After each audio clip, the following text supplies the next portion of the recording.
کچھ بھی پوروں کا کہ وہ سمجھتا کہ آپ برائی سے سفر نفس میڈیا نہ مخلوق مجھ کے بعد اس وقت میں نہ آئیتا تھی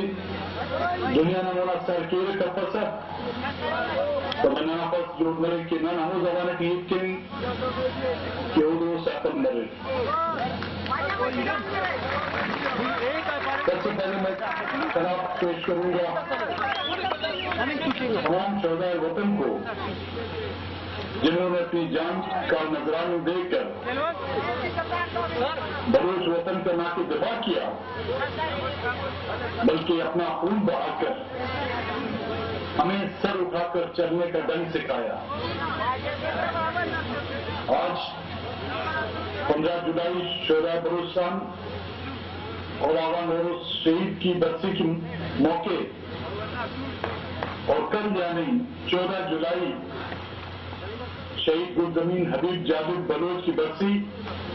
کی مناسبت سے منعقد کیے جانے والے اس جلسے میں شریک ساتھیوں بزرگوں اور دوستوں نہ جانے اس کو میں عجیب اتفاق کا نام دوں یا کچھ اور کہ جن شہداؤں کی برسی کے سلسلے میں آج ہم یہاں اکٹھے ہوئے ہیں خوش قسمتی سے ان شہداء کے وارثین آج بی این پی کے پلیٹ فارم سے بی این پی کے منعقد شدہ اس جلسے میں تشریف فرما ہے.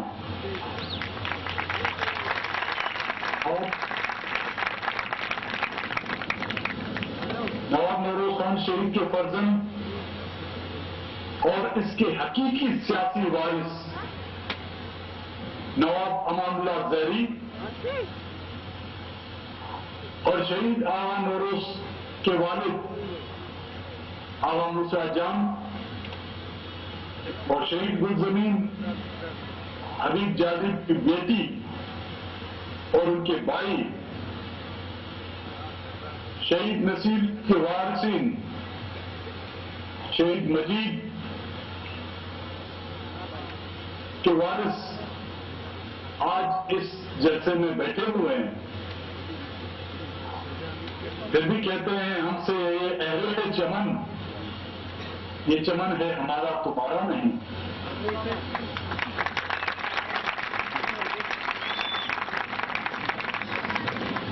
اس سے پہلے کئی ساتھیوں نے آج کے دن کی مناسبت سے اور مجموعی بلوچستان کے حالات پر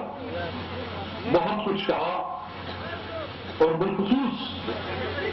ان شہداؤں کے وارثین جنہوں نے دنیا کی قیمتی چیز کھونے کے باوجود بھی جس حوصلے کا مظاہرہ کیا اور آپ صاحبان نے جس صبر سے ان کی باتوں کو سننا یہ باوقار اور غیرت مند قوم کی عکاسی کرتا ہے.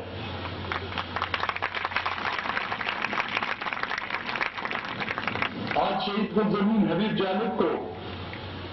ہم سے گزرے 2 سال کا عرصہ ہو گیا ہے. آج اس کی بیٹی کی باتیں سن کر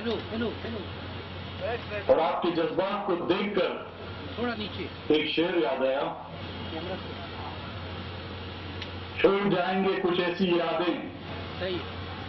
ہوئیں گے ہم کو زمانے والے، رہ گئے نقش ہمارے باقی، مٹ گئے ہم کو مٹانے والے۔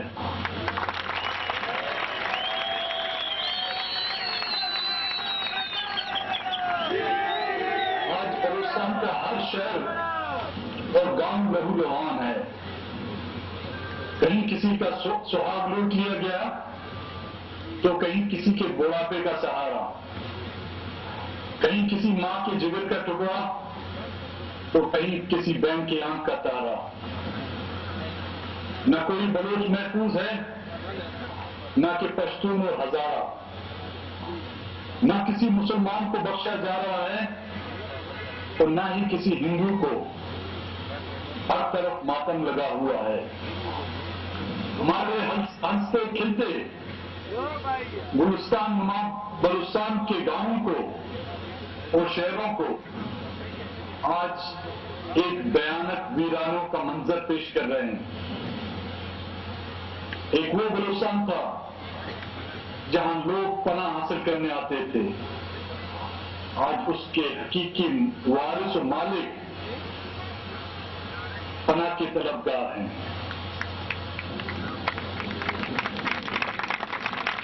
میں آج کے اس جلسے کی توسط سے